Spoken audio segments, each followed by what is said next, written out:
Welcome back to the channel, and today we're going to be talking about the taillights on the 04. I've had a couple of questions about them, so I thought I would answer those questions.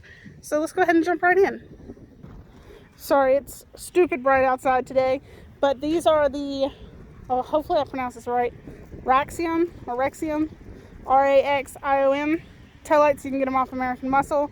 These are the smoked sequentials. They cost less than $150. I think it's $130. They come with a new harness. They don't come with new bolts, but they do come with a new harness. And they're plug and play, super easy to install. It might take you a little longer if it's your first time, because you do have to unscrew the lining and then use the bolts. I think it's 11 millimeter. There's like 4 or 5 of them.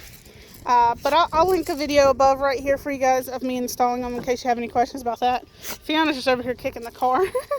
Just thump it up against it. Look at her. So the first question I had with them was, are they hard to see? And the answer is no. Let me go throw on the caution light so you can see this while we talk about that a little bit. Alright, so as you can see, they're not really hard to see. They're pretty clear because they're not all the way tinted. Here's the stock taillight for comparison. So to me, you can still definitely see the red in there.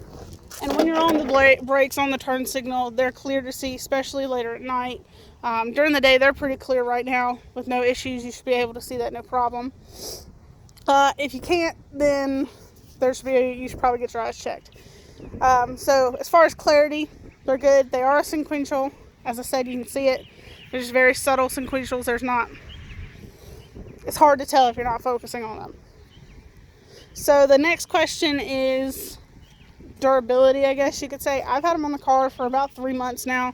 I've had no issues out of them. They came with a new harness, which is what I needed because mine were actually leaking into the housing. And it's the new harness and the new housing. Doesn't come with bulbs. Doesn't come with any other hardware. I do have an LED reverse light, and I just have standard bulbs for the turn signals and the brakes, which I will change over to an LED, but they weren't bad yet. So I was like, we'll just leave them for now. Plus, they didn't have 6 of them at the store. So I was like, it'd kind of be stupid just to do one tail light. So anyways, so reliability, they've been good. And for less than $150, you really can't complain.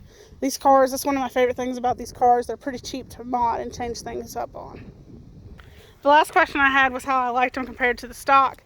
As I said, the stock were a whole lot brighter red. I like the darker the smoked on the black car myself. I think it looks a whole lot cleaner than the bright amber, but these still have a red glow to them. They're still visible. They're not too dark. I've seen some people where theirs look just as black as the car does. Doesn't even look like there's any red in them. So I'm overall happy with them. I think they're probably one of the best ones on the market for your money. I haven't had any complaints out of them. Everybody who's followed behind me somewhere, no issues, no problems. They've been happy. So anyways, you guys, if you have any other questions, feel free to let me know. As I said, I'll leave a link in the description for the other video. That way, if you guys are interested in seeing how I installed them, you can watch it real quick. They're pretty straightforward to install. It took me about 15-20 minutes, not too bad. Anyways, you guys, don't forget to like and subscribe if you haven't already, and y'all hustle harder.